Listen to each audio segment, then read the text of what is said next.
Okay, good afternoon, ladies and gentlemen. And thanks to Tom Bowden for the introduction. Thanks to all of you for being here. I'm glad to be here.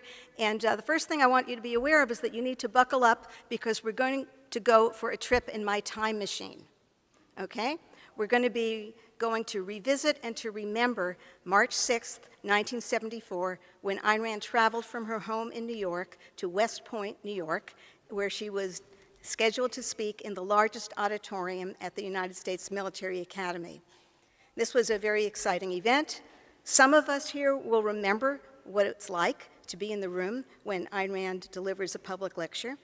And for the rest of us, I'm sure it's no surprise to learn that when Ayn Rand spoke, the crowd cheered and the audience members rose to their feet. Now, there's a story about Ayn Rand giving a lecture, and a friend of hers who had not been able to attend the lecture spoke to her on the phone and asked, "How did the lecture go?" And Ayn Rand said, "Standard triumph." Okay, all right. Now, of course, that was a standard triumph for her person, for her words, and for her ideas, which, of course, were far from standard in 20th century America or anywhere or any time. I like to think of that statement made by Mick Watts in the play Ideal, when he's speaking about the actress Kay Gonda, and he says, "She's not like you and me. She never was like you and me. She's like nothing you bastards ever dreamed of." Well, that's Ayn Rand too.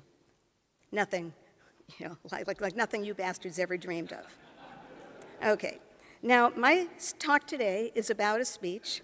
It's about another Ayn Rand triumph, the one that she described as the most interesting and enjoyable of my lecture appearances. But I'd like us today to recognize it as a non-standard triumph because it was different. It was an unusual opportunity. It was an unusual pleasure. It was an unusual experience with unusual sequels. Or, to coin a phrase, I could say, how was that night different from all other nights? And by the time I'm done speaking today, you'll know something about that. So I'm going to tell you about how the invitation came about. I'm going to tell you how the invitation was presented to Ayn Rand, and then how the context was unusual and special and meaningful. I'll tell you how she prepared. I'll talk about the speech she delivered, about the day and the night in West Point, and about the lecture and the audience and the aftermath. So, here we go. How did it all start? It started with two people. One of them was Herman Ivey, an instructor in English at West Point. He had a Bachelor of Science from West Point and was working on his graduate degrees from Columbia. He was in between two tours of duty in Vietnam, where he had a career as a tank unit commander and a helicopter unit commander. Some of you may know that he was interviewed by Scott McConnell. He's in the book, 100 Voices. If you don't have it, you should get it. But in 1973, many years before that interview, he was teaching English 402, a required core course for seniors. I'm an English teacher, so I identify. And in 1972-3, this is the year that the invitation began, the title of the course was Readings in Philosophy, Inquiries into Ethical, Aesthetic, and Spiritual Values. And here's a description.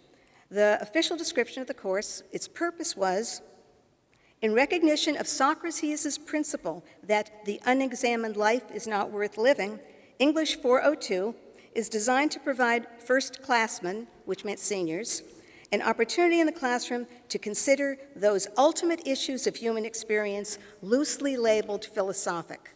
Subsidiary goals are to develop skills in critical reading, to improve writing and speaking ability, and to continue development of an appreciation for literature.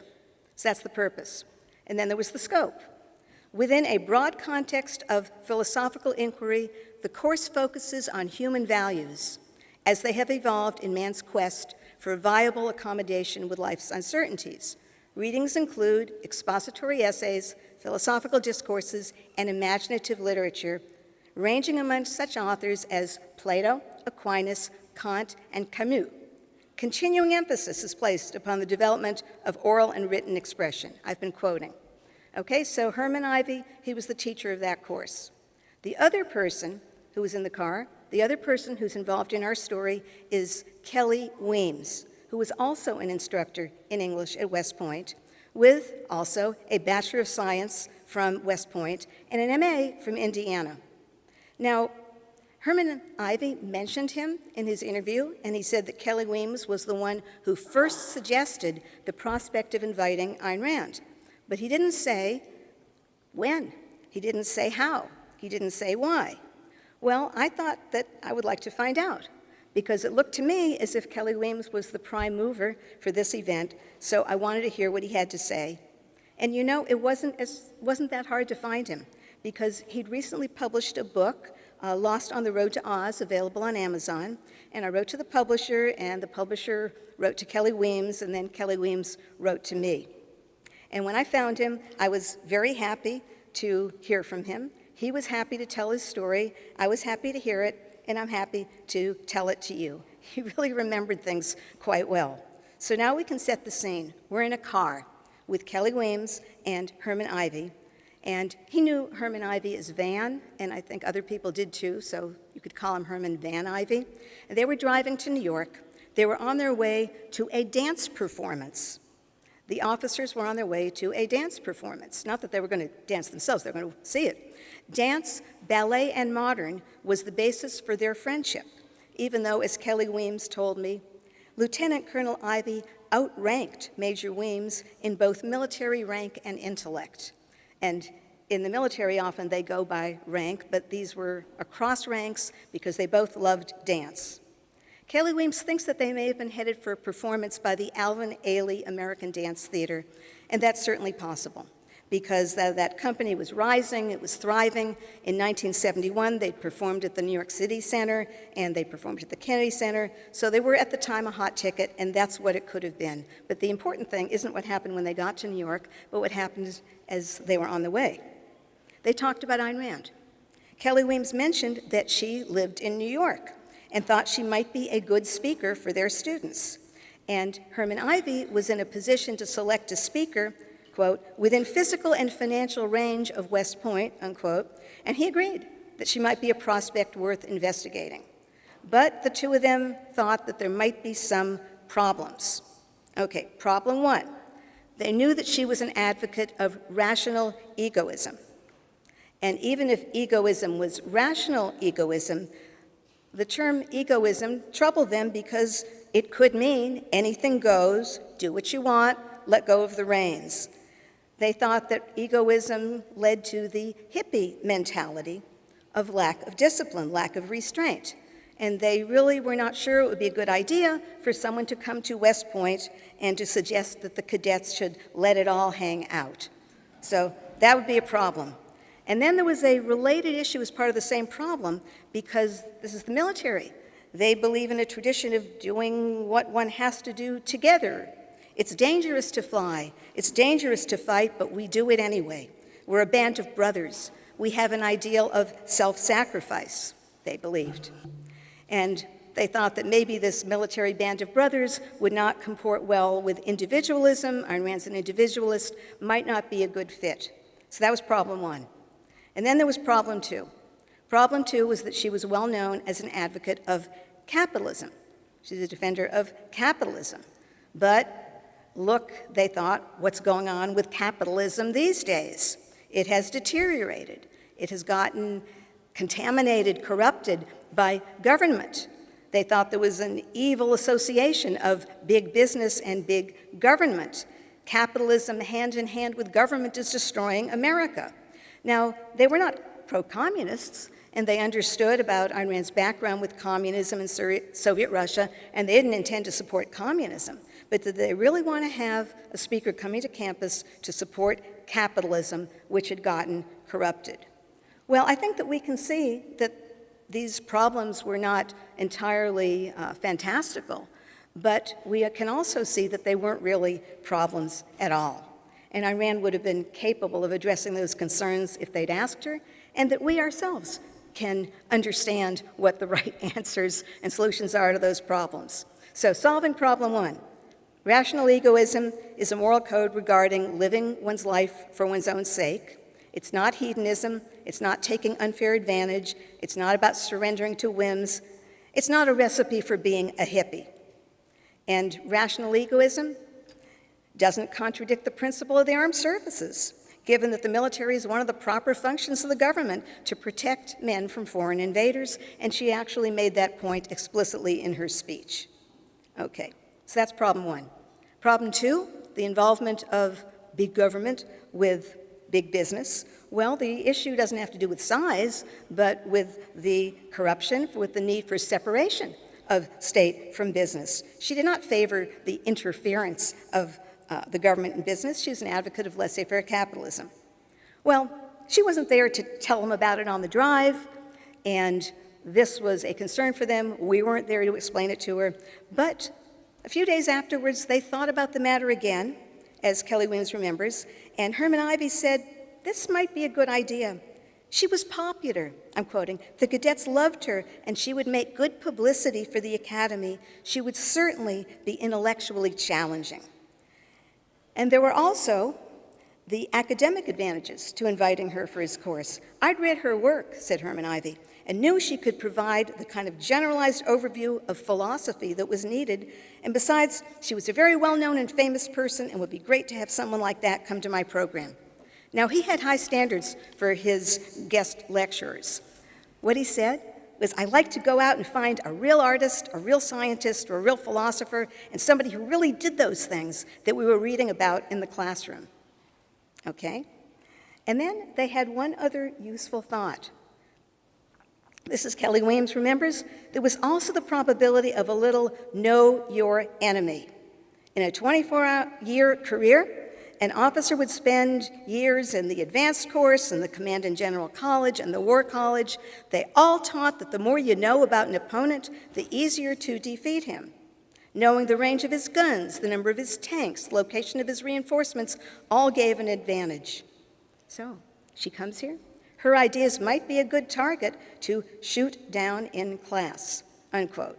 Well, it wasn't quite like that, but the idea was that even if we don't agree with her, we can know the enemy. Well, the invitation went forward, and I'll tell you about that in a minute. Who asked, what he said, what she asked, and so on. But for right now, I want to repeat something that Kelly Williams remembered and told me about their expectations. He remembered that there were some popular songs, and they were not new songs, but they were popular songs, and one of them was called Hard-Hearted Hannah. I'm not going to sing it to you. You can find it online. Ella Fitzgerald sings it, but I'm going to quote from the lyrics. They call her hard-hearted Hannah, the vamp of Savannah, the meanest gal in town. Leather is tough, but Hannah's heart is tougher. She's a gal who loves to see men suffer. I saw her at the seashore with a great big pan. There was Hannah pouring water on a drowning man. Okay, hard-hearted Hannah. Well, when Ella Fitzgerald sings about Hannah, the song is upbeat, but it's not exactly flattering. The implication is that Hannah is mean and tough and cold. And that's what they thought they might find when she arrived. But they invited her nonetheless. Now, Herman Ivey tells the story. He says, I had to go to the guy that I worked for, the two people above me that I worked for. They actually had the authority to invite her. I did not. And so I went to them, thinking I was going to have to sell her, because a lot of academics won't even discuss Ayn Rand. So who are these two people above him? One of them was Jack Capps, Colonel, deputy head of the English department, which is like vice head, and he had a Bachelor of Science from West Point, also an MA from West Point. His PhD was from the University of Pennsylvania, and he was interviewed for 100 Voices. And then there was Colonel Edwin Sutherland, who was the head of the department, also a Bachelor of Science from West Point, an MA from Columbia, and a PhD from the University of Pennsylvania. So those were the ones he had to clear it with. Their reactions surprised him. They said yes, as he reports, and not because they thought they agreed with her philosophy, but because they never thought I had a chance of getting her to come to West Point. Okay. And as he says, the people who authorized me to invite her, actually they signed the letter themselves, and they just didn't think I was going to succeed. Okay, so they surprised him, and then, of course, she surprised everybody. She said yes. She said yes almost immediately, and then the game was afoot. And what I'd like to do is to share the letter dated May 24th, 1973, from Edwin V. Sutherland, head of the department. Dear Miss Rand, During their last year at West Point, graduating cadets undertake a course entitled Readings in Philosophy, which concentrates upon philosophical, religious, and scientific values as they have evolved in man's quest for a viable accommodation with life's uncertainties. Does that sound familiar, right? This course caps the education of these young men by encouraging them to re-examine their premises as they prepare to take their commissions and embark upon a military life. Each year, we engage a few distinguished speakers to stimulate our cadets to set their views in perspective. Your eminence as a critic of cultural values and your popularity among the cadets as an exciting author make you exactly the kind of speaker we seek. I realize the demands on your time and energy are great. Nevertheless, we hope that you can find time to come to West Point during the coming academic year to meet with the senior class and discuss some aspect of your philosophy which bears upon our course. Although we are permitted to pay only a modest honorarium, we can offer you transportation to West Point, the hospitality of the post, and a responsive audience of over 400 young future leaders of our country. We would look forward with pleasure to your coming. Okay, so that's the letter. Now, how's that letter different from almost all other letters? It referred to her as someone who would be a distinguished speaker, which of course is true, but not all the letters said that. It referred to her eminence as a critic of cultural values and also as a popular, exciting writer.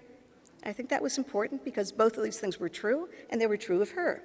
It referred to a course in philosophical, religious, and scientific values. The letter said there'd be a responsive audience of over 400 future leaders, and the letter even used the magic word. The letter said this course caps the education of these young men by encouraging them to re-examine their premises. Okay, now I think that's quite a letter for a department head to write, and I wondered who wrote it. Okay, I don't know, but I think it's possible that Herman Ivey wrote that letter, given that it's a partial quotation from the description of his course, and I noticed that he said in the interview that those men signed the letter, but if they'd composed the letter, I'm not sure if he would have put it that way. And I might be able to find out about this a little more, but in the meantime, I thought, they signed the letter, they sent the letter, and in any event, the invitation was distinctly inviting. And the invitation was also different from all other invitations because of its being a military school. And I don't remember seeing documentation of her being invited and accepting, being invited to another military school.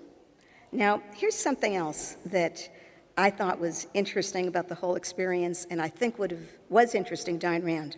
An audience of future soldiers was a special draw. One of the things that was true about the Fountainhead was that she'd received many fan letters about the Fountainhead from soldiers in the Second World War, and she'd been glad to read them. She even drafted an article that was going to be called Don't Underestimate the Public, and in this article she wrote, during the war years, the largest number of letters came from men in the armed services. Contrary to another editorial fallacy, it was not the love story or the sex angle in the novel that interested the readers. I did not receive a single letter mentioning the love story as the cause of the reader's enthusiasm. All the letters, each in his own terms, spoke about the philosophical idea of the Fountainhead, and all of them, no matter how naive their style of expression, understood the idea correctly. Most of them said, in effect, that mine was the philosophy they believed and had waited to hear expressed. I have letters from Army nurses telling me of cases where they gave the book to wounded veterans as a matter of mental therapy, and the book succeeded. Now, I used to wonder about this. How is it that all of these soldiers were reading The Fountainhead? Why did so many of them write to her? And I found out that during the war, there was a project about getting books to soldiers. It was called the Victory Book Campaign, and the poster for this said, "Our men want books. Send all you can spare." Okay, but The Fountainhead is a pretty big book, big, thick book. It was not published in softcover for quite a long time after that. How could the soldiers carry it with them? Well, there were smaller editions of books. There were these things called the Armed Services editions, portable softcover, about the size of for a breast pocket or a hip pocket. And there are great photos of soldiers reading books while they're eating or while they're getting their hair cut or while they're waiting to go over the top. Feeding the soul was part of the war effort. The Nazis were burning books, right? There are posters of that and photos of that and so on, and the Americans were publishing them. FDR, President Roosevelt, gave a speech, and I'm going to quote, "Books cannot be killed by fire. People die, but books can never die. No man and no force can put thought in a concentration camp forever. No man and no force can take from the world the books that embody man's eternal fight against tyranny. In this war, we know books are weapons," unquote. He gave that speech in May 1943, the time that The Fountainhead was published. And I think it's really quite a good speech. I wonder who wrote it. I think it's really, really quite eloquent. But in any event, the soldiers were reading. They were hungry for books, and The Fountainhead was one of the books they devoured. And it was published in something like those Armed Services edition. It was published in a magazine, a pulp magazine called Omnibook, and it featured abridgments authorized by the publishers, not always by the authors, and it was one of the selections, Fountainhead, in January 1944. It shared space with Ernie Pyle's Here Is Your War, which was pictured on the front cover, and two other books. And these books were advertised in special sales as an ideal gift for your man or woman in the armed services.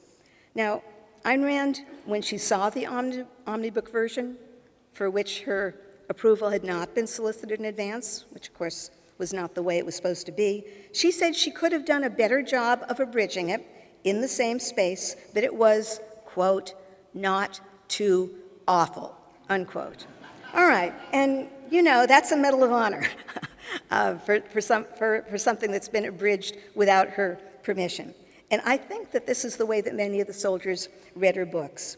And she then received letters from people for whom her book had been a lifeline. They read her, they heard her, they understood her, and they told her. They wanted what she offered.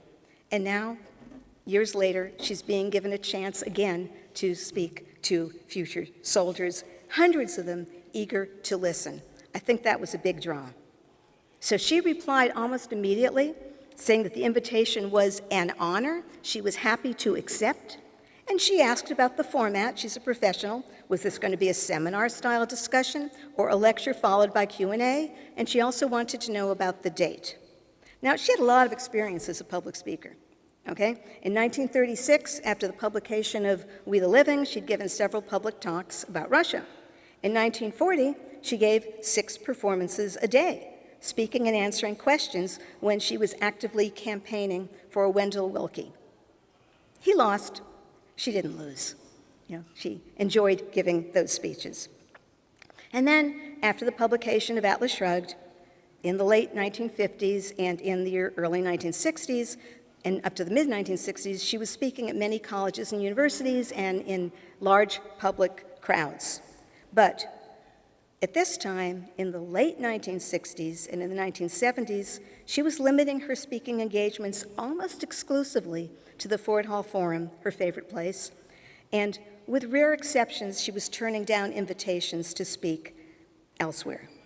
Overwhelmingly at this time, she was saying no. She told Herman Ivey that she didn't do that sort of thing very often. But when West Point invited her with that letter, she said yes. So we're moving along. On July 3rd, Herman Ivey wrote to her to say that there would be an informal give and take or a formal Q&A for all. In other words, there could be a choice.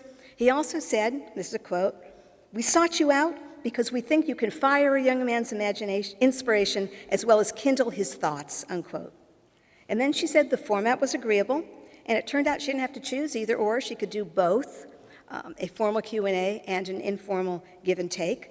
And she did say, "Please give me ample notice of the specific date of my appearance because I will need time to prepare a special lecture."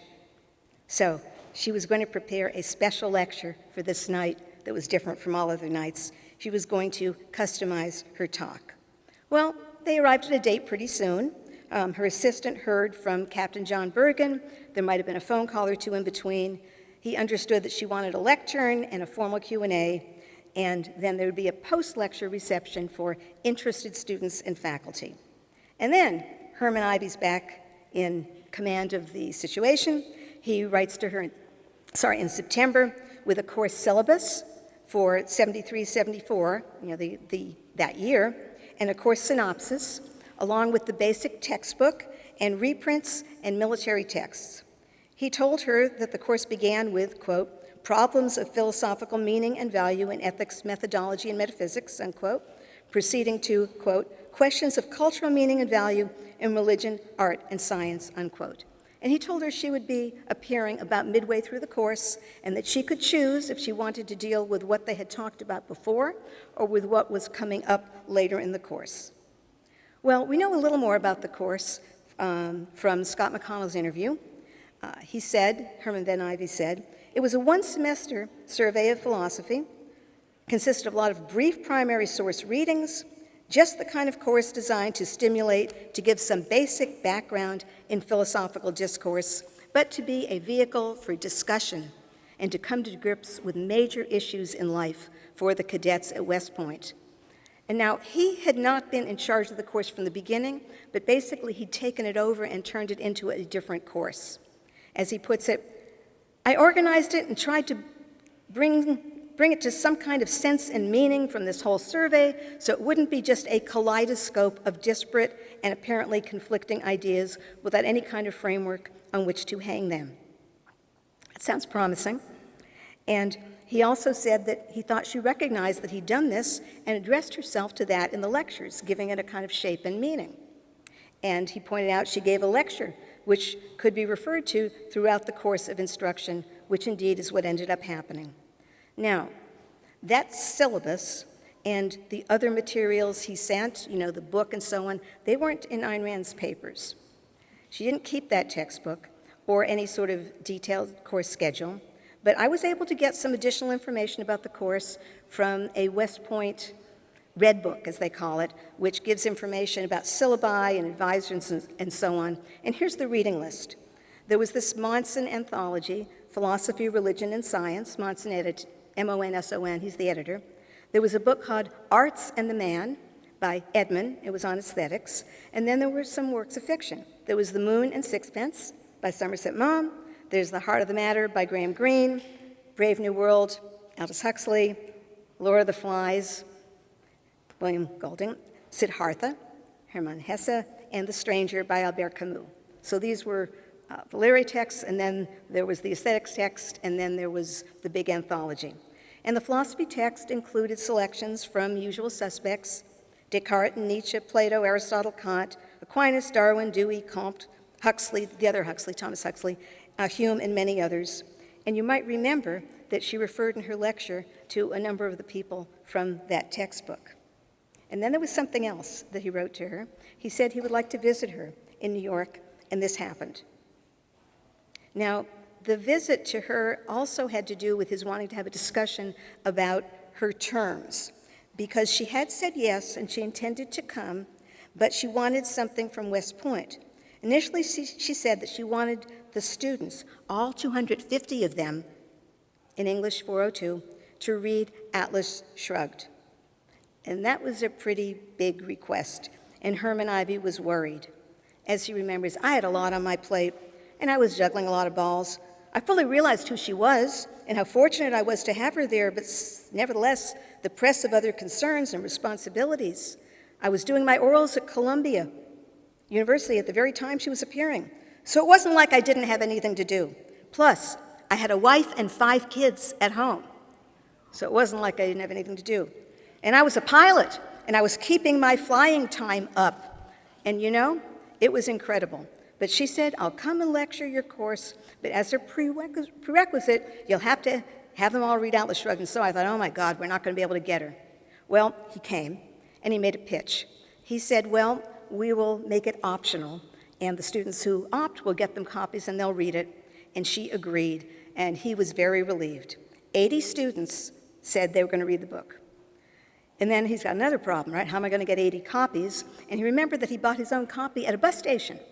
And he thought, well, if they're selling that book at bus stations, and he sent one of his guys out on a requisition trip to the shopping malls, and the 80 books were acquired. Well, he remembered that conversation. He remembered all their conversations. From her day calendar, we know that they met at least twice before her visit and at least twice afterwards, and he had a lot to say about the time they spent together. He said, "One of the reasons I think she spent so much time with me, because she did, 10, 15, 20 hours a time just in discussion. It was a wonderful experience for me. I think she saw me as somebody who might be worth her while, inasmuch as she'd seen a syllabus of the course I'd organized, and knew if I could do that, I probably might be worth talking to, and I hope she was right about that." Okay. He does seem to have been an impressive person. I learned not from anything he said in an interview, but I saw a newspaper article about him that when he applied to West Point, he scored 5th highest in the country on the test. I didn't go find out what the test was, but I thought that sounded impressive. And he really enjoyed his time with her. Why? Scott McConnell asked. "Because I got a chance to observe a first-class mind operate on information. And I could listen to her talk about Kant or someone like that, and listen to her criticisms of Kant and play them against my own conclusions and so forth. And it was a wonderful educational experience for me to be able to do that. And that's why I did not try to talk very much, but encouraged her to talk." Good choice, okay? Just saying, and not everybody knew that. He said, "I mentioned that we talked about Plato," and she says, talked in the course about Plato, and she says, "Why are you doing this?"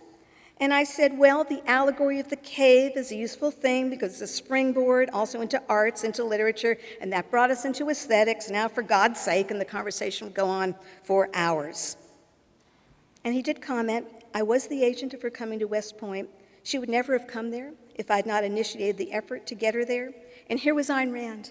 And one of the reasons it was so great for me is because here was a real philosopher to come and talk philosophy, who could speak with some knowledge about the people that were appearing on the syllabus." He thought that in their meetings, both of them were doing homework. She was preparing, and he was preparing as well. As he remembers, "Sometimes I'd frame questions. What am I going to ask her? This is a question that occurred to me to ask her because it's something I'd been reading about and thinking about, and so I said, 'What do you think about the proposition that ambiguity is the essence of art, that art feeds on ambiguity and subsists and can exist without ambiguity?'" What do you think Ayn Rand said about that? "Absolutely not. Totally incorrect. There can be no ambiguity. It is not this way or that way. There is an objectively correct solution to the problem of art, as there is with anything else, and this ambiguity thing is out the window because the irrational aspect and so on." And she went into some discussion of the irrational and onward.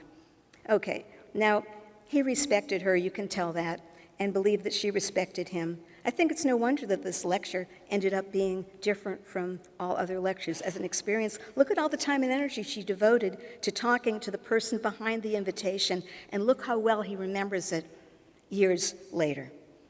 And she was also thinking about preparing and what she needed to do, what the students knew, what they were learning, because she typically did try to customize her talks. When she spoke to the students at MIT on March 14th, 1962, and we do know someone who was there, right, about their responsibilities as scientists, she wrote a special introduction to young scientists, which was, the rest of the talk was about the objectivist ethics, but that special introduction was later published in the Objectivist newsletter in October 1962, where you can read it. So for West Point, she was going to write not a new introduction to an existing lecture, but a whole new special lecture. So when did she do it? Well, on February 14th, she was sent an itinerary of her visit with a tour of the campus, visits to faculty and administration, time for cocktails. She was not a big drinker, but there was time for cocktails and dinner, the lecture itself with the Q&A, and the after-show reception. So she's got the itinerary in hand. She knows the deadline is approaching. She started writing on February 20th, 1974, and finished by her own note on March 4th. That manuscript, the holograph manuscript, is in the Ayn Rand archives. Some of the pages have a lot of cross-outs, and sometimes when Ayn Rand crosses something out, it stays crossed out. You really can't see what's underneath. Sometimes you look with a magnifying glass, you can see it. Sometimes there were so many crossouts that she had to recopy a paragraph so that the typist would be able to type it accurately. But it doesn't look to me, from looking at that, as if she wrote other points that she then decided to cut. She knew what she was going to say, and she edited a bit as she wrote, but with the crossouts, but she knew what she was going to say. On the day of the talk, she had the typed version with her. In the margins of that typed version, this is also in the Ayn Rand archives, she'd written, as she often did, the number of the minute she expected to reach on that page. For example, over on page 4, she's got a little 8 circled. On page 9, she's got a 16, etc. And I listened to the recording with that manuscript in hand, and I saw that she would have met her marks if it weren't for the laughter and the applause, which slowed things down. So she's getting ready. And West Point is also getting ready. There was a 2-page public announcement from the Department of English, and it had a selection of her university appearances. It had a full list of her works, her nonfiction, her fiction, her plays, her screenplay, and the publications she edited. And there were also words of tribute and admiration. Miss Rand stresses that objective, I'm quoting, is not merely theoretical, it is rather a practical philosophy which she herself lives and with which she confronts her audience. One cannot read or hear Ayn Rand without facing her challenge to live up to one's highest potential and thereby experience the exhilaration of being fully alive. Miss Rand brings an original perspective to modern philosophy, and she deserves to be heard, unquote. Well, it also indicated that there'd be a Q&A after the lecture, and at West Point, people were used to this. The cadets got first opportunities at that Q&A, but there would also be time afterwards in the main foyer for those who would like to meet Ayn Rand. So now we're on the day. She and her friends arrived. They checked in at the hotel and made the arranged rounds. Herman Ivey made sure that Kelly Weems and several other officers had a chance to meet her. She met the department head and the deputy department head. She met General William Knowlton, a 4-star general and the superintendent of West Point. You may have heard of him. He was from several generations of a military family. There were other Knowltons, and even in the next generation, David Petraeus was his son-in-law. Now, General Knowlton apparently really wanted to see her. He didn't need any persuasion, and it turned out that he was a great admirer, and he later showed up for the talk itself. Okay, so she meets all these people, and then there was a dinner. I have no way of knowing what the menu was for dinner, and frankly, I don't care. I can't quite believe anybody else paid attention to what was for dinner when Ayn Rand was in the room.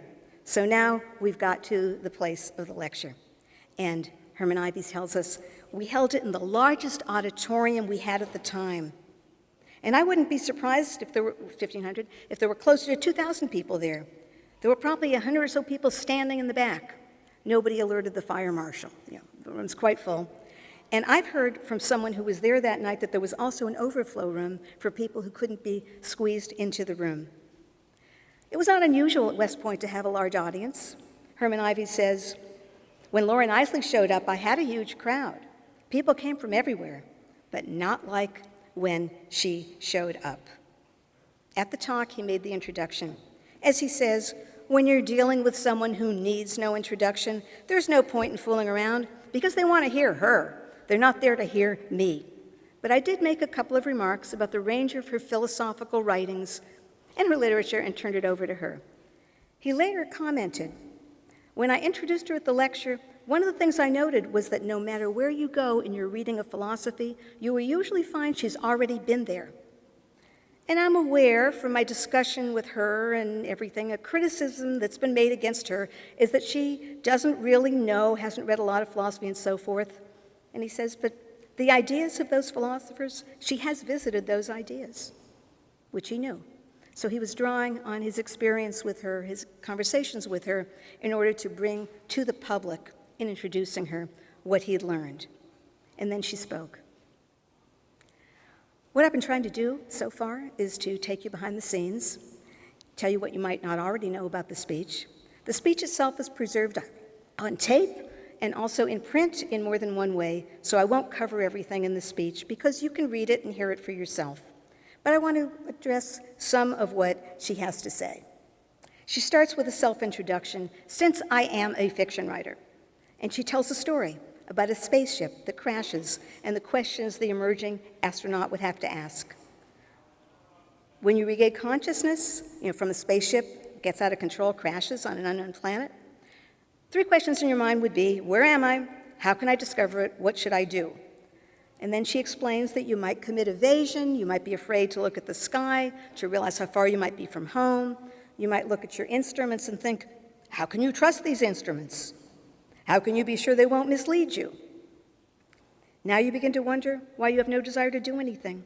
It seems so much safer just to wait for something to turn up somehow. It is better, you tell yourself, not to rock the spaceship. Far in the distance, you see some sort of living creatures approaching. You don't know whether they are human, but they walk on 2 feet. They, you decide, will tell you what to do. You are never heard from again. That was the short story.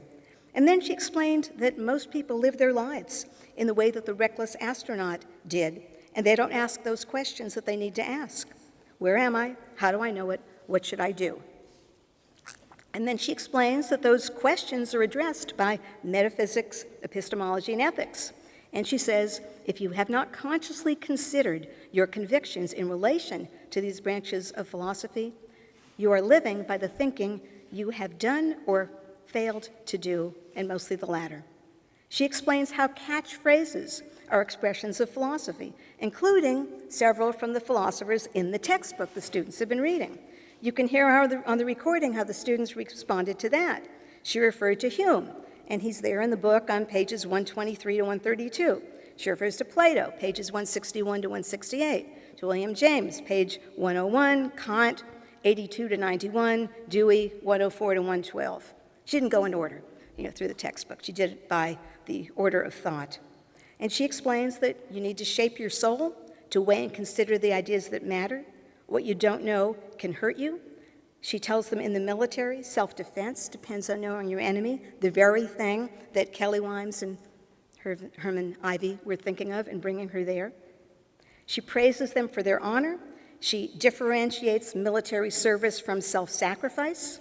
She makes clear that she regards the armed services as requirements for the protection of the nation, and that she regards these men as heroes. And Jack Capps noted they were hungry for this sort of endorsement, especially 1974.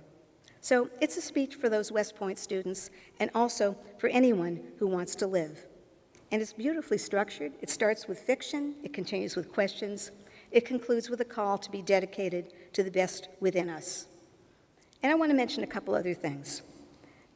It was a continuation of the rest of her life, and it was also a return to a long ago idea. Because I just love it that she says, since I am a fiction writer, like now. She's referring to her career as a writer of fiction, and she was a writer of fiction, she is a writer of fiction, and there was never an exact point where she says, never again am I going to write fiction. It's who she is. She's speaking as a fiction writer. It's a continuation of where she started and where she is. But the spaceship story is also a continuation from a project long interrupted. Now, you know that she was at times a science fiction writer. There were speculative elements in Anthem, in the play Think Twice, and in Atlas Shrugged. That motor, we don't have it yet. It's speculative. But before any of these came the spaceship story.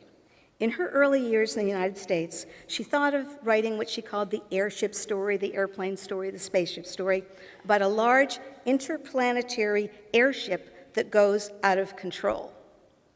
But she ultimately decided to write We the Living instead, partly to get Russia out of her system, and also because she found in a science fiction magazine a story with a somewhat similar premise of an airship caught in an interplanetary gravitational space, and she thought she'd have to check that there was no problem with that minor parallel. Well, I don't think so. I looked at the story. I didn't think there would have been a problem. But nonetheless, she was concerned about that, and she decided that she was going to write We the Living instead. But now, here we are, all these years later, and we're writing a version of the spaceship story. She presented it at the start of the lecture, and that's one more way that night was different from all other nights. And at the end of the lecture, also, there was something special. At the end, she thanked the audience. She thanked the cadets. And Jack Happ said, at the end of her presentation, she stepped from behind the lectern. Of course, she was just barely tall enough to see over it, but that didn't deter her at all, and she stepped from behind the lectern, she saluted, and at that point, the cadets broke into great applause, and she got a standing ovation for that. I think that's kind of nice. I don't know if there are any pictures. Actually, I looked and I don't have any pictures of her, so I don't know how tall that lectern was. But here, as you see, I was provided with a little stand on which to appear before you so that I could indeed, as Ayn Rand did in her own way, rise to the occasion. So she saluted them, they applauded, and then came the Q&A. The bulk of the Q&A was 23 minutes long, featuring the cadets. The longest answers concerned the American writer, Ralph Waldo Emerson, and political issues involving racism. She gave a long answer to that. And as part of one of her answers, she added that she supported Israel as a representative of civilization. And we remember she was speaking in March 1974, several months after October 73 and the Yom Kippur War. Okay, after about 23 minutes, her host said there was time for one more question. And I'm going to share this, and I'm going to read it verbatim. I'm not going to do the voice of the student, but okay, the questioner said, Ms. Rand, I was wondering, in your novel Atlas Shrugged, you seem to portray a very strong attitude to the feminine or the female sex, and you also said, I got the idea, that the relationship between a man and a woman should be more or less on a business-like attitude and going away from sex, except on a completely necessary basis. I was wondering if you thought that, and then she interrupted. I was wondering if you thought that, and she interrupts, and she says, I missed a part of your sentence there. What did you say? And everybody started laughing. Okay, there was an explosion of laughter, and then the questioner resumed, and he said, you came across to me as portraying respect, an attitude of respect between a man and a woman. I was wondering if you thought a man and a woman could experience the emotion of love. There was a pause. There was a pause of several seconds. What was she going to say? Well, she thought of what to say. And Ayn Rand said, you know, I don't think you finished reading Atlas Shrugged. Okay. I think it's probably true. And of course, you know, it's an assignment and it's a great answer. And off she went to the reception with more cadets and more questions. Must have been late by the time she got back to the hotel to sleep. The next morning, when she woke, she spoke with Herman Ivey again, and as he remembers, she expressed satisfaction with the night and appreciation and said it had been all that she wanted it to be, and she was very generous with me and told me if ever she could help me in any way to let me know. So what happened afterwards? Well, March 7th, very next day, the head of the English department thanked her for the magnificent lecture and the sincere interest you showed in our students, answering their questions late into the evening. And he said, your eloquence and wit captivated the cadets, forcing them to plumb the unexplored depths of their philosophical consciousness. Considering their remarks afterwards and the invigorating debate going on in our classrooms today, it is quite obvious that you successfully motivated them to commit themselves to the very important task of examining their basic metaphysical and ethical premises before moving out into the world of action. It's another good letter. I'd like to think that he wrote this one. On March 20th, she offered, a little bit afterwards, she offered the library a subscription to the Ayn Rand letter. They accepted. On March 22nd, she received word from her assistant that West Point had called to ask if they could include her speech in the new textbook, and she said yes. And there was a biographical profile sent to her to approve, and she didn't exactly approve it, she improved it, made it a little better. And now the idea for her including her essay did come from our friend, Herman Ivey. He thought the talk was great, for the initial assignment for the cadets. And that was one more way that the night was different from all other nights. West Point, as far as I know, the only school that placed her speech in a textbook. And I'll get back to that textbook in a little bit. She wrote to Herman Ivey, I believe that the cadets enjoyed it, and as for me, it was the most interesting and enjoyable of my lecture appearances. As you might have gathered, I do admire rational military efficiency, and you stand in my mind as one of its best symbols. Back to Kelly Weems. Kelly Weems told me that although they had expected hard-hearted Hannah, what they got instead was another song, Sweet Georgia Brown. And you can look this one up too. Ella Fitzgerald sings it, and I'm not going to sing it. Here are some of the lyrics from the way that Ella sang it. No gal maid has got a shade on Sweet Georgia Brown. They all sigh and want to die for Sweet Georgia Brown. It's been said she knocks 'em dead when she lands in town. Fellas she can't get must be fellas she ain't met. Georgia claimed her, Georgia named her, Sweet Georgia Brown. I think there are worse things than saying fellas she can't get must be fellas she ain't met. So when you hear the song, Sweet Georgia Brown, you can think of West Point, you can think of Ayn Rand, you can think of March 6, 1974, and you can also remember that Ayn Rand autographed a copy of Atlas Shrugged very warmly, as you described it, to Kelly Weems, and it said, to measure Kelly Weems with many underlined, thanks for being one of the organizers of the occasion. And things kept going well. Her offer of a subscription to the Ayn Rand letter was accepted, and Jack Capps said, in my 15 years with the Academy faculty, I can recall few lecturers who have so enlivened the intellectual scene. Other speakers at West Point during that time included Harper Lee, Ralph Ellison, and of course, William Faulkner, who spoke there a few months before his death. West Point was able to attract some eminent speakers. She was in, from that perspective, distinguished company. So she sends back the biographical sketch improved, and that's what they publish. And the Ayn Rand letter version of the speech reaches West Point, and you can read it for yourselves in the Ayn Rand letter, 2 consecutive issues, volume 3, 7, and 8. It's in the West Point textbook, if you ever get your hands on that, and the lead essay in the volume Philosophy Who Needs It, published in 1982. Leonard Peikoff wrote a report on the event. She sent it in advance to her friend, Herman Ivey, expressing willingness to make changes. It appeared as written in the Ayn Rand letter, and there he reports on the response of listeners, on requests for copies of the Ayn Rand letter, and on the events I've described. And instead of excerpting it, I'll simply recommend that you read it in the bound volume of the Ayn Rand letter, and if you don't have that, what are you waiting for? So, what happened afterwards? She met Herman Ivey at least twice more. June 12th, looks as if they met and then they had dinner at 21. They met on July 31, and dinner followed. And then in August, she got 2 copies of the textbook, and for at least a few years, that was, in fact, the course book. Now, she didn't have to do with the selection of sections in of the philosophers in that book, but if you look at it, you can see it's the usual suspects. It's, Plato and Aristotle, Kant, Nietzsche, Dewey, Aquinas, Hume, etc. Also, Locke, Kierkegaard. And I mention the names not to say that she picked them out, but to indicate that it was, a standard textbook, except, of course, that it had Ayn Rand at the beginning, and that was not standard at all. Now, Herman Ivey left West Point. He returned to the military. He doesn't know how students reacted when they saw that essay at the start of their textbook. And I looked into what happened to the course by following up on the catalogs, and I saw that the book was taught in 74 to 75 that year, and in the year 75 to 76. Okay. And in 76 to 77, the title of the course became Philosophic Issues, and there was a different textbook, Philosophy, a Literary and Conceptual Approach, edited by Burton S. Porter.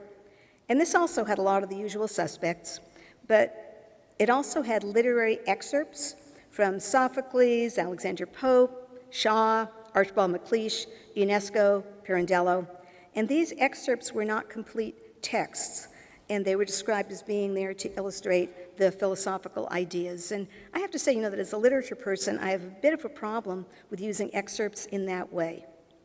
But I was prepared to look and see what they did. And I noticed that the book was organized, and again, it's not a West Point person who did it, but it's a West Point person who chose it. They were organized in terms of issues, such as the problem, not branches of philosophy, such as the problem of evil, And then there was free will and determinism, and I thought maybe that's all right. That was an interesting choice. And then I noticed that there were 4 subheadings under free will and determinism, and that 3 of them were determinism. Okay, and that under free will, one of the literary example was Dostoevsky's Notes from Underground, which is not about free will, and in which, if you read it, the protagonist expresses contempt and antipathy for reason and wants to affirm his freedom by enjoying his headache and by toothache, and by behaving badly. So I was not delighted with that. I think that they went down. The next year, the course was still called Philosophic Issues, but there was no textbook listed, which doesn't mean there was one. It just means that it wasn't listed in the catalog I saw. And then after that, 78 to 9, the course became just philosophy, and it was offered not to the seniors, but to sophomores. It was a different kind of course. No textbook listed. So I think that one of the things we see is that the textbook with Ayn Rand's essay in it disappeared, and the course itself changed. Now, I don't mean to say that this is a decline in the culture or in the school. I do think that Herman Ivey had gone back to military service. He was the champion. He was the one who was running the course. It's possible that the other people teaching afterwards had different preferences and different choices, and that if he'd stayed there, the book would have been there too. But Ayn Rand was not depending on West Point to publish her talk. She had her own publication with her own name on it. And she'd started the Ayn Rand Letter after she closed The Objectivist, and she published until 76 with 81 issues, and this appeared there, and also as the lead article in the last collection planned during her lifetime. And that's another way that this night was different from all other nights, that Philosophy Who Needs It, I believe, is the only speech that became the full title of one of her books. Now, Anti-Industrial Revolution is included in the title of a book, but it's not the full title. So I think that this has a particularly distinctive history. Now, she didn't write this speech thinking that these would be her famous last words. She didn't know that this talk was going to be the beginning of her last book. She was giving a speech to the West Point students and to everyone else to sell them, not on her own philosophy, but on philosophy itself.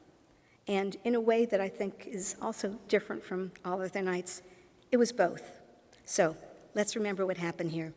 There she was on March 6th, 1974, telling her audience of future soldiers and telling all of us that she is a fiction writer.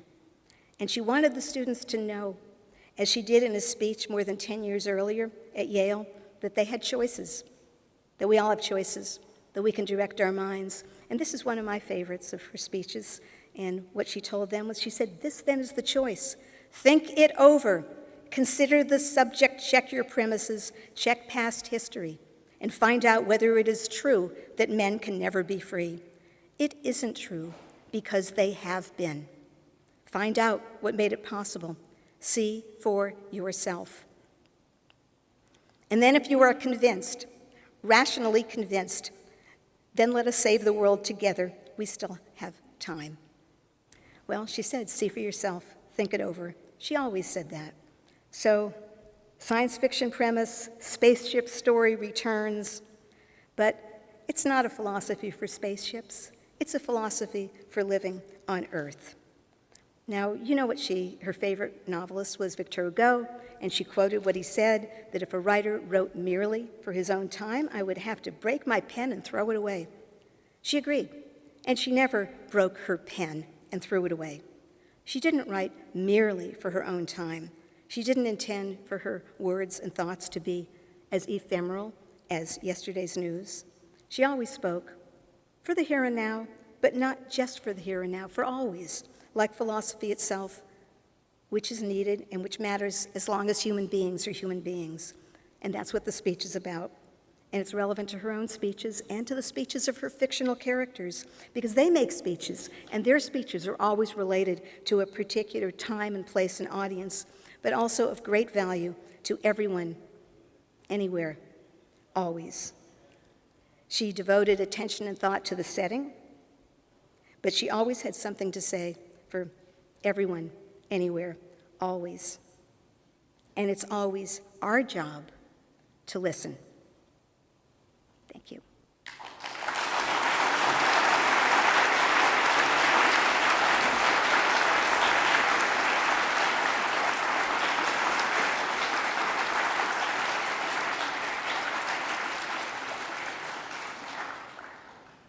Okay, thank you. I feel like saluting you, as Ayn Rand saluted the cadets. And what I'm going to do instead, and some of you have seen me do this before, is I'm going to take questions from you and from our remote audience, and then I will do a closing for our time together, giving myself and Ayn Rand the last words. So, questions? Thanks for your talk. Philosophy Who Needs It has a special place in my heart, or maybe I should say mind, because it's the very first thing I ever read by Ayn Rand back in 1997. And I recommend it very often to people who haven't read her before and they want to start with something nonfiction, because I think it's an excellent introduction to the subject in general and then to her approach in particular. I was wondering... There's going to be a question, right? Yeah, this is the question. Okay. No, it's just because Ayn Rand did all of that, yeah. And I just tried to do something else. So with your amazing breadth of knowledge about Ayn Rand, I was wondering if you might one day publish a biography about her, and if so, whether this material might make it into that. Okay, well, she was always the same person, and over time, I have learned more about her life and how the whole story fit together. So yeah, that is my plan. Thank you.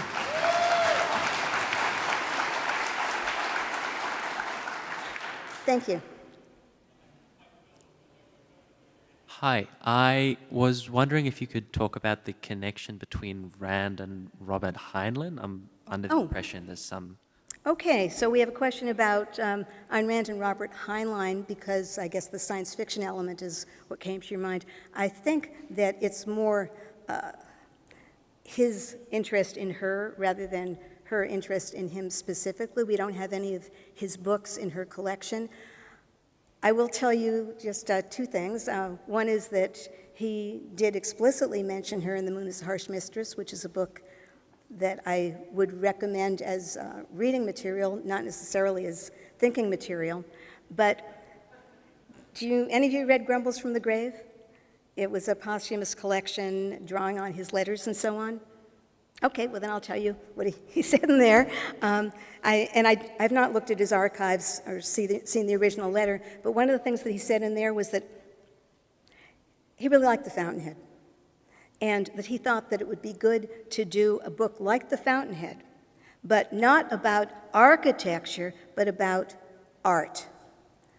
Okay, now I don't think that, he didn't do it, yay, but I don't think that we actually need another Fountainhead about art, because the Fountainhead is about, creation and first-handedness and individualism and so on. So I think that it's to his credit that he abandoned that idea and wrote books for which he, as a storyteller and as an imaginative writer, was more suited. So I guess that's what I'd say about her and about Heinlein and her. Okay? Was there any kind of friendship or personal relationship between them? Well, nothing documented that I know of, and I think by now someone would have said something. I'm sure that, as a reader, and she read the newspapers, she would have been aware of him, but that there wasn't correspondence. She doesn't have any of his books in her collection. And, well, his work is mixed. My personal favorite is Double Star. I don't know if any of you have read that one, but it is, I see it in some ways as a version of a great favorite, Anthony Hope's Prisoner of Zenda, in which someone is asked to impersonate someone else and, in a sense, grows into the role. A person who grows into being a hero. That's my favorite Heinlein book, but I've got no way of knowing if she knew of it. Thank you. You're welcome. You spoke of, and it's in the notes here, General William Knowlton, superintendent. I actually spent an afternoon with him in 1970 in Vietnam upon a fire base. We were digging places, to take shelter from any incoming rounds sent by the North Vietnamese army. So he's someone you knew? I actually, Yeah, okay. two of us. I was just an enlisted man. And he worked with us. He was the deputy commander. He was a one-star general at the time, brigadier general. And he took the time to work right with us. It's the only time I ever got a chance to work with a general. And he was that kind of man that he would be out there, right, doing it himself rather than just giving it to some lieutenant to or Okay, well, sergeant to do. that certainly sounds like a positive thing to say about Kind of him. guy he was, and I was You know. pleased to hear you say that he had been a great admirer of Ayn Rand. Oh, well, that's a good thing, and I guess sounds as if he was a good reader as well. Yeah, a good reader as well. Thank you. Thank you. Hi, we have an online question. So Pooja Gupta asks, did the talk organizers advertise Rand's talk beyond the West Point to get an audience of 2,000 people? Well, as they had a practice of advertising it publicly, but they didn't have to work very hard to get that audience. And people, as he said, did come from all over. I don't think they came from Alaska, but they would have come from other places near there. And it wasn't that far from New York. People could come from New York. They could drive there. But their goal really was that, in the sense that this was a service to the community, that they had West Point there, and that West Point was able to get speakers of this sort, and people showed up. I mean, it was the students in the class. Other students came as well. Oh, I'm sorry. What? I'm apologizing now to a microphone, but don't want to be rude. Okay, but you know, other people in the community were familiar with the idea that West Point speakers might be worth hearing, and she was one of them. That's all I know. Thank you for the talk. I wanted to ask a question about a topic that you touched upon for a moment, namely gender dynamic and sex in Ayn Rand's both thought and work. So, on one hand, there's, I think, a prevalent view among objectivist intellectuals that her views, her very strong views on gender roles and sexuality are mostly ideas about psychology and not necessarily constitutive of her philosophy as such.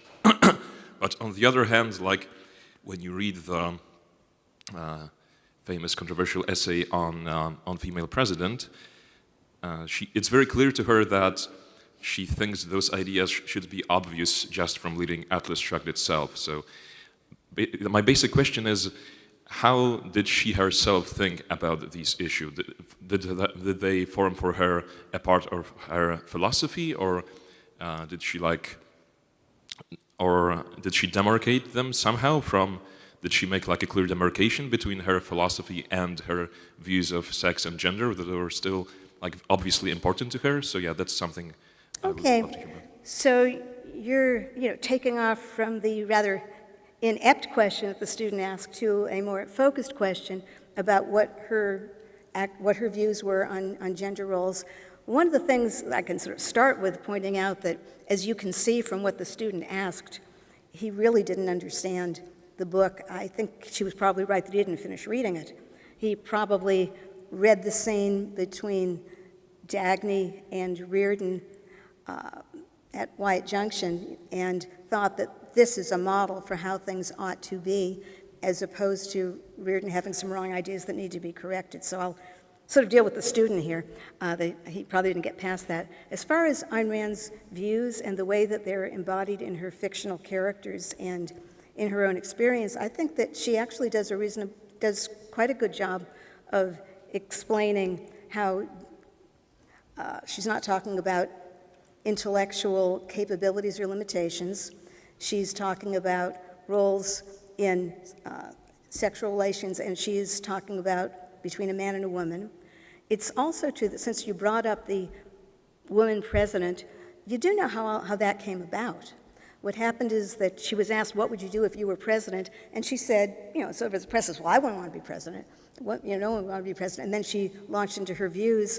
And so it wasn't actually as if she was planning to deliver a treatise on that subject, but because when she said that, said, what? You wouldn't want to be a president. And so she said, okay, I'll explain why I wouldn't want to be a president and why she sees it as psychologically inappropriate.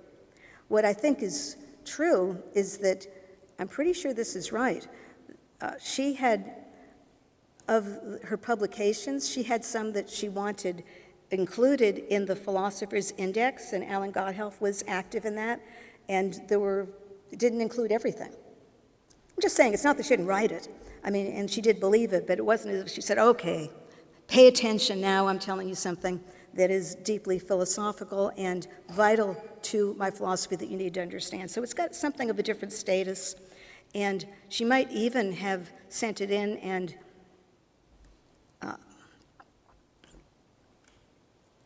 she might have written differently if she had intended to present a full presentation. She said, I am relying on people's, it was to my readers.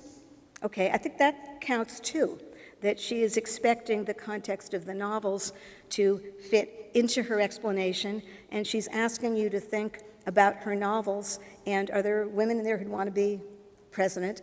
And Dagny, of course, is vice president in charge of operations of Taggart Transcontinental, and she would certainly be more capable of any kind of leadership than all sorts of Mr. Thompson say, but she does imply, and I think state there, that there would be, as for that character, and I think that for Ayn Rand herself,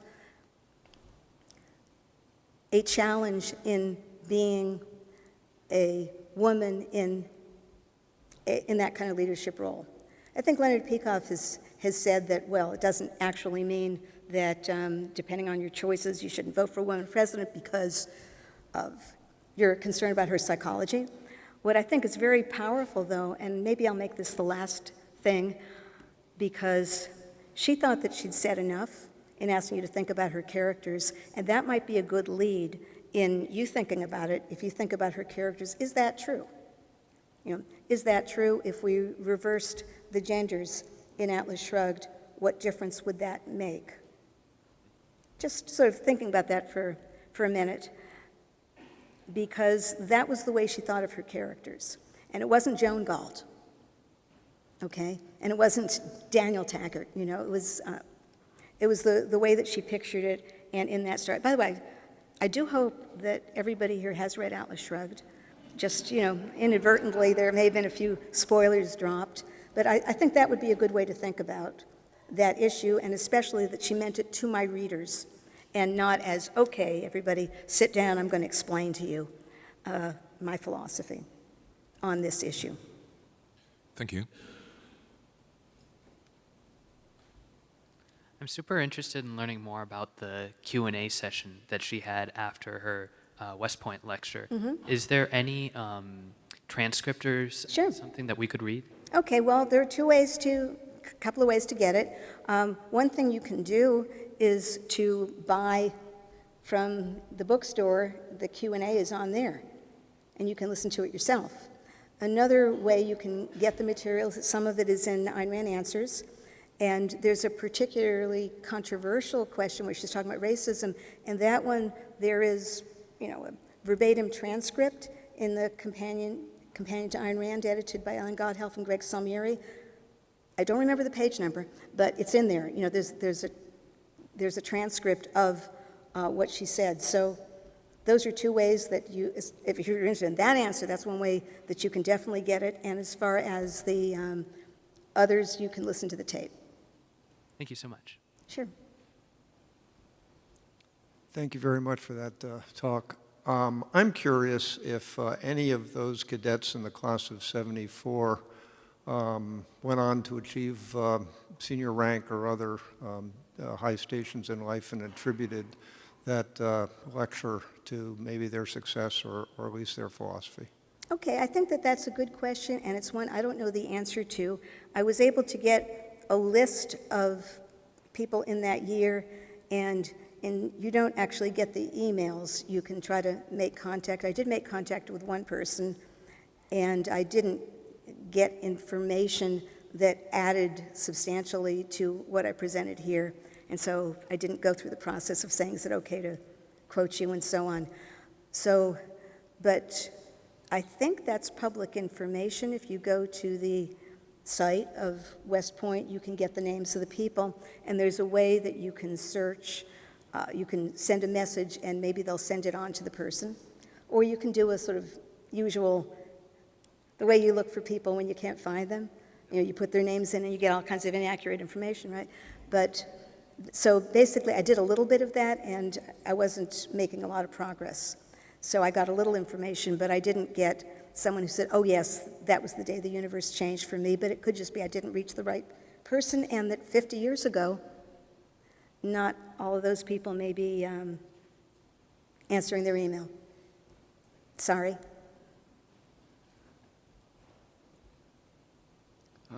Thank you very much for that, Dr. Milgram. Speaking at one time, I was a professional military officer, and that speech had a huge impact on me. It reflected directly on what I was doing and spent most of my life at, for that matter. And it's, next to Atlas Shrugged, it's the most important thing she's ever said to me. Thank you. Oh, thank you.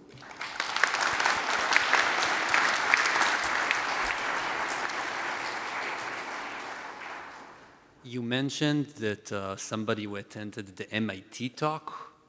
Yes, that was Harry Benswanger. Yeah, so I wanted to mention the name. And are we aware of anybody who attended that talk as a cadet who became interested in objectivism? Well, if it happened, it isn't anyone whom I've been in touch with. So any thoughts, how could it be that like that talk is so, like I only read the lecture and listened to it, and it was super impactful, and we just heard this, and 400 cadets, and they were there in the atmosphere. How could it be that it didn't affect on, like it didn't change the lives of Well, you know, it's an interesting thing about judging what the impact is, because of course, look at all the people who read Atlas Shrugged, not just people who heard a speech on one occasion.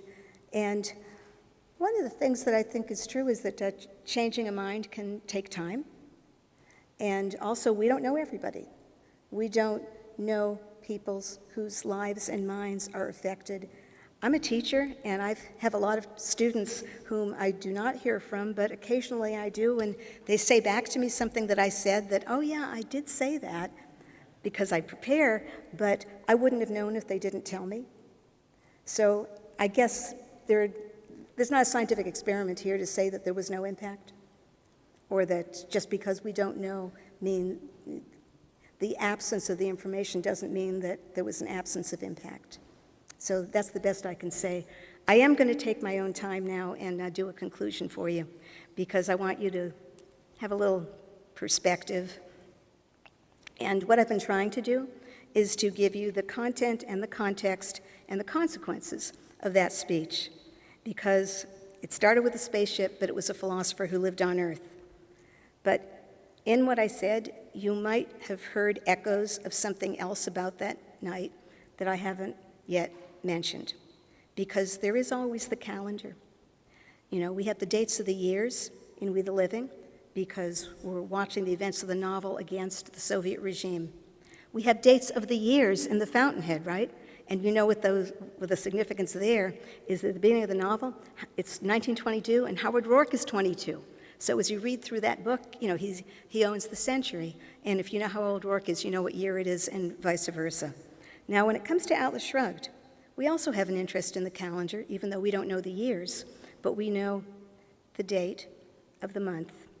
And we notice when the calendar rolls around again to a September 2nd.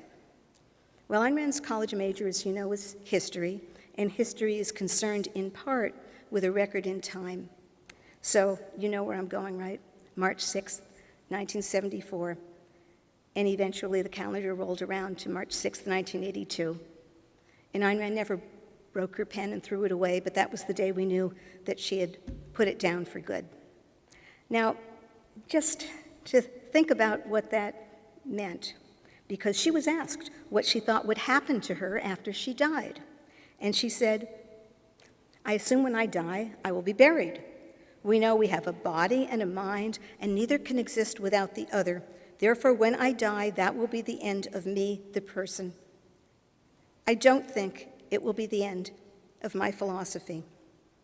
And we who tell her story think back to one of the early stories about Ayn Rand when she was a first-year student at the university, and she was answering her professor's questions at an oral final exam in a course on ancient philosophy. And the course dealt with Plato and Aristotle. She had her own opinions about Plato and Aristotle. She was not asked a single question about Aristotle. She was asked only about Plato, and as she remembers, of course, she knew all the answers. I knew exactly what the theory was, and he asked me all over, different kind, what was Plato's view of this or of that, and I would explain it. And finally, he looks at me, slightly sardonically, and he asks, "Tell me, you don't agree with Plato, do you?" Now, I had not said anything, but I think he gathered it by my tone of voice. And I said, "No, I don't." He asked, "Will you tell me why?" And Ayn Rand answered, "My views on philosophy are not part of the history of philosophy yet, but they will be." And that's her story. Okay, well, we're here now. She didn't tell him that day why she didn't agree with Plato, but she had plenty to say about that afterwards. She had plenty to say about Aristotle afterwards.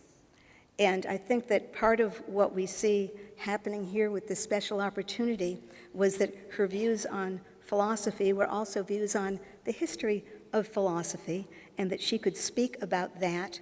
And then, of course, with that textbook, she officially became part of that. Now, we don't know everything that she did to prepare, and I had one more little thought, which I thought I might get the question of, you've looked into so many things, is there anything you don't know?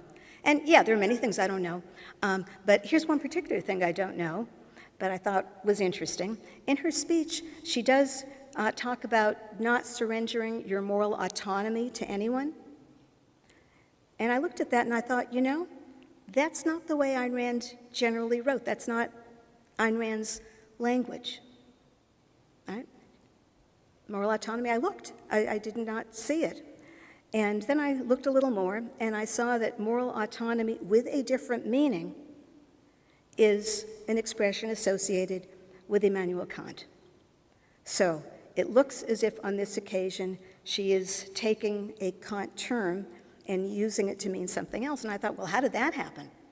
And of course, she's not here for me to ask, you know. So I thought, how did that happen? So I looked at the holograph manuscript, and I got a little bit of a help, because what I saw was that autonomy was right there, but there was another word crossed out.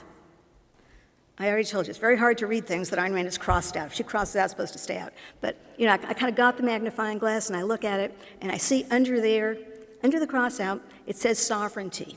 So don't surrender your moral sovereignty. And I thought, that's what I'm used to. You know, that's the word that she would ordinarily use. And so it looks as if, it's not as if, you know, autonomy just came to her. She actually made a special effort to cross out sovereignty and to write autonomy. Now, I don't know if anybody else noticed, and I'm not aware that anyone ever asked her. And I'm not a Kant expert. I did ask Jason Rines, expert on Kant, what he thought about this. Is, yeah, that's Kant phrase, and it's a little odd for her to use it. But we don't know, I don't know exactly why she did it, but we do see that she did it deliberately.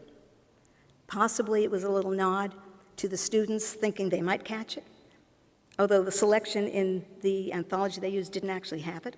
Maybe it was a nod to Herman Van Ivy, with whom she talked about Kant. But in any event, that's something that's part of that speech. And one of the things that really moves me is that the closer I get to looking into her life, the more things I find that I don't know, and that I'd like to know, and that I'd like to find out, and that's one of them. So that's another way in which that was a little different. It's got that kind of puzzle, and it is part of the history of philosophy. So what do we know? I did tell you that the course went away. I did tell you that the textbook went away, but she didn't go away. And whether or not every student had that question about impact on March 6th, 1974, actually heard everything that she said and grasped all that she meant, whether or not West Point kept that book as the course textbook, or kept the course itself. She wrote what she wrote. She said what she said. She was what she was. March 6, 1982 was the end of her as a person, but it wasn't the end of her philosophy. Philosophy, who needs it? We all do. She said so. We remember that. And if her ideas are not considered part of the history of philosophy, where they belong, then there's something terribly wrong with that history of philosophy. So, challenge accepted. Thank you.